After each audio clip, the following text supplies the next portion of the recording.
ಬಸವರಾಜ ನಮ್ಮ ಅಪ್ಪಾಜಿಯವರು ಮೊದಲೇ ಸರ್ತಿ ಮುಖ್ಯಮಂತ್ರಿಯಾಗಿ ಪ್ರಧಾನಮಂತ್ರಿಯಾಗಿ ಮಾಡಿರೋ ಸಾಧನೆಗಳು ಒಂದೊಂದಲ್ಲ.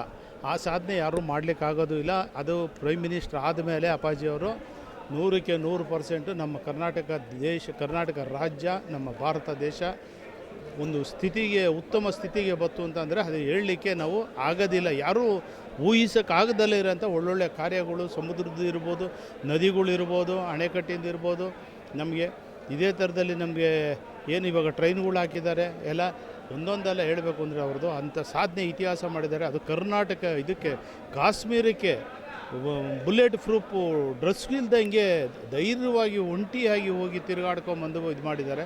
ಬಾಂಗ್ಲಾದೇಶಕ್ಕೆ ನೀರು ಕುಡಿಯೋಕ್ಕಿಲ್ದಲೇ ಇದ್ದರೂ ಸಹಾಯ ಮಾಡಿ ಇವತ್ತು ನೆನೆಸ್ಕೊತಾ ಇದ್ದಾರೆ. ಬಾಂಗ್ಲಾದೇಶದಲ್ಲಿ ಅದನ್ನು ಗೌಡ್ರದ ಪೂಜೆ ಮಾಡ್ತಾ ಇದ್ದಾರೆ. ಅಂಥ ಒಳ್ಳೆಯ ಸಾಧನೆ ಮಾಡಿರೋದ್ರಿಂದ ಇಲ್ಲಿ ನಮ್ಮ ಕರ್ನಾಟಕದಲ್ಲೂ ಒಂದು ಇತಿಹಾಸ ಸೃಷ್ಟಿ ಮಾಡಿದ್ದಾರೆ. ಅದರಲ್ಲೂ ಕುಮಾರಣ್ಣವರಂತೂ ಏನು 28ನೇ ಇಸ್ವಿ ಇದೆ, 28ನೇ ಇಸ್ವಿನಲ್ಲಿ ಇದು ಅದೃಷ್ಟದ ದಿನ. ಕರ್ನಾಟಕ ಕಂಡಂಥ ಪುಣ್ಯ ಕ್ಷೇತ್ರ ಅಂತ ಹೇಳಿದ್ರು ನಾವು, ಅದು ತಪ್ಪಾಗಲಾರ್ದು. ಹಾಗಾಗಿ ಇವತ್ತು ಉತ್ತಮವಾಗಿ ನೋಡಿ, ಈ ಜನ ತುಂಬಿರೋದನ್ನು ನೋಡಿದ್ರೆ ಇನ್ನು ಯಾವ ಪಕ್ಷದಲ್ಲೂ ಇಂಥ ಕಾರ್ಯಕ್ರಮ ಮಾಡಲಿಕ್ಕಾಗಲ್ಲ. ಈಗಾಗಲೇ ಆಲ್ರೆಡಿ ನೀವು ಕಂಡಂಗೆ ನಾವು ಕಂಡಂಗೆ ಹಾಸನದಲ್ಲಿ ಸಮಾವೇಶದಲ್ಲಿ ಅಲ್ಲಿ ಇದು ಮಾಡಿದ್ದಾರೆ. ರಜತ ಮಹೋತ್ಸವ 25 ವರ್ಷದ್ದು ಸಾಧನೆ ಯಾರ ಕೈನಲ್ಲೂ ಮಾಡೋಕ್ಕಾಗ್ದಲೇ ಇರೋಂಥದ್ದು. ಇನ್ಯಾರಾದರೂ ಆದರೆ ಬಿಟ್ಟು ಹೊಡೋಗ್ಬಿಟ್ಟಿರೋರು, ಆ ರೀತಿ ಇರೋದನ್ನು ಸಾಧನೆ ಮಾಡಿರೋದ್ರಿಂದ ಇವತ್ತು ನಾವು ಈ ಪುಣ್ಯ ಭೂಮಿನಲ್ಲಿ ನಾವು ಹುಟ್ಟಿರೋದು, ನಾವು ಇವತ್ತು ಇಲ್ಲಿರೋದು, ಇಲ್ಲಿ ನಾವು ನಡೀತಾ ಇರೋದು, ನಮಗೆ ಸಿಕ್ಕಿರೋ ಅಂಥ ಸಮೃದ್ಧಿ, ಸುಖ, ಶಾಂತಿ, ನೆಮ್ಮದಿ, ಒಂದು ಪುಣ್ಯದ ಒಂದು ನಾಡು, ಪುಣ್ಯದ ಒಂದು ಕ್ಷೇತ್ರ ಅಂತ ಹೇಳಿದ್ರೆ ನಾವು ಅದರದ್ದು ದೊಡ್ಡವ್ರು ಏನು ಮಾಡ್ತಾರೆ ಅದಕ್ಕೆ ನಾವು ಅಡ್ಡ ಹೋಗೋಕ್ಕಾಗಲ್ಲ. ದೊಡ್ಡವ್ರು ಏನು ತೀರ್ಮಾನ ಮಾಡ್ತಾರೆ ಅದಕ್ಕೆ ನಾವು ಬದ್ಧ. ನಾವು ಋಷಭಾವತಿ ನಗರದಲ್ಲಿ ನಾವು ನಮ್ಮ ಮಿಸ್ಸಸ್ನ ನಿಲ್ಸೋಕ್ಕೆ, ಯಾಕೆಂದರೆ ನಮಗೆ ಜನರಲ್ ಎಲ್ಲೂ ಅಲ್ಲಿ ಮಾಡಿಲ್ಲ. ಪುಣ್ಯಾತ್ಮ ಎಲ್ಲ ಅವರು ಕಾಂಗ್ರೆಸ್ನವರು ಮತ್ತು BJPನವರು ಒಳಸಂಚಿನಿಂದ ಮೋಸ ಮಾಡಿ ಜನರಲ್ಗಳಿಗೆ ಆದಷ್ಟು ಕಮ್ಮಿ ಮಾಡಿದ್ದಾರೆ. ನಮಗೆ ನಿಂತ್ಕೊಳ್ಳೋಕ್ಕೆ ಜಾಗ ಇಲ್ಲ. ಆದರೂ ನಮ್ಮ ಮಿಸ್ಸಸ್ನ ನಿಲ್ಲಿಸಬೇಕು ಅಂತ ಹೇಳಿ ಒಂದು ಆಸೆ ಇಟ್ಕೊಂಡಿದ್ದೀವಿ.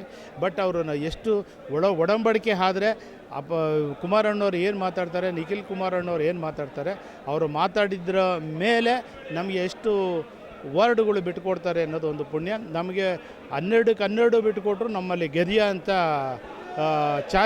ಚಾಕತ್ತೆ ಇರೋಂಥ ಕ್ಯಾಂಡಿಡೇಟ್ಗಳು ಇದ್ದಾರೆ, ಉತ್ತಮವಾದ ಕ್ಯಾಂಡಿಡೇಟ್ಗಳಿದ್ದಾರೆ. ಯಾವುದು ಅಲ್ಲ, ಅವ್ರು ಮಾಡ್ಕೊಂಡಿದ್ದಾರೆ. ಅವರು ನಮಗೆ ಒಳ್ಳೆ ಜಾಗ ಸಿಗಬಾರ್ದು, ಅವ್ರಿಗೆ ಅನುಕೂಲ ಆಗಬೇಕು, ಆ ರೀತಿಯಲ್ಲಿ ಒಳ್ಳೊಳ್ಳೆಗೆ ಆಫೀಸರ್ಗಳ್ನ ಅಡ್ಜಸ್ಟ್ ಮಾಡ್ಕೊಂಡಿದ್ದಾರೆ. ನಮಗೆ ಸಿಗೋ ಅಂಥದ್ದು, ನಮಗೆ ಜನರಲ್ ಆಗಲಿ ನಾವು ಗೆಲ್ತಾರೆ ಅಂತಂದರೆ ಇವಾಗ ನಮ್ಮದ್ರಲ್ಲಿ 4ರಿಂದ 5 ಜನ ಗೆದ್ದಿದ್ದಾರೆ. ಅವರು ಹೆಸರು ಮಾಡಿದ್ದಾರೆ, ಸಹಾಯ ಮಾಡಿದ್ದಾರೆ, ಇವತ್ತು ದುಡಿತಾ ಇದ್ದಾರೆ, ಪಕ್ಷಕ್ಕೆ ಹೋದಾರ ಅಂತ ಅಂದರೆ ಅಂಥವ್ರನ್ನ ಆಲ್ರೆಡಿ ಮಟ್ಟ ಹಾಕಿ ಅಲ್ಲಿ ಅವ್ರು ನಿಂತ್ಕೊಬಾರ್ದು, ಆ ಸ್ಥಿತಿ ತಗೊಂಬಂದು ಬೇರೆ ಕ್ಯಾಟಗರಿ ಮಾಡಿ ನಿಲ್ಲಿಸಿದ್ದಾರೆ. ಇಲ್ಲ, ನಾವು ಆ ಥರ ಏನಾದರೂ ಆದರೆ 12ಕ್ಕೆ 12 ಕ್ಷೇತ್ರನೂ ನಾವು ನಿಂತ್ಕೊಳ್ತೀವಿ.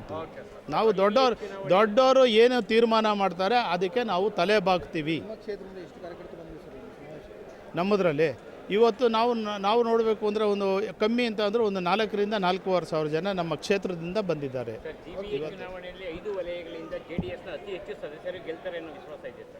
ಅಲ್ಲ, ಗೆದ್ದಿದ್ದಾರೆ ಈ ಸರ್, ಖಂಡಿತ ಗೆದ್ದಿದ್ದಾರೆ. ಕುಮಾರಣ್ಣವ್ರು ಮಾಡಿರೋ ಕೆಲಸಗಳು, ಸಾಧನೆಗಳು ಒಂದೊಂದಲ್ಲ. ಇನ್ಯಾರು ಮಾಡ್ಲಿಕ್ಕೆ ಮುಂದೆ ಇನ್ಯಾರ ಕೈನಲ್ಲೂ ಆಗಲ್ಲ. ಕುಮಾರಣ್ಣ ಮಾಡಿದ್ರೆ ಮಾಡೋ ಆಟ, ಕುಮಾರಣ್ಣ ಮಾಡಲಿಲ್ಲ ಅಂತಂದರೆ ಕಷ್ಟ ಆಯ್ತದೆ. ಎಲ್ಲರಿಗೂ ಕಷ್ಟ ಆಯ್ತದೆ.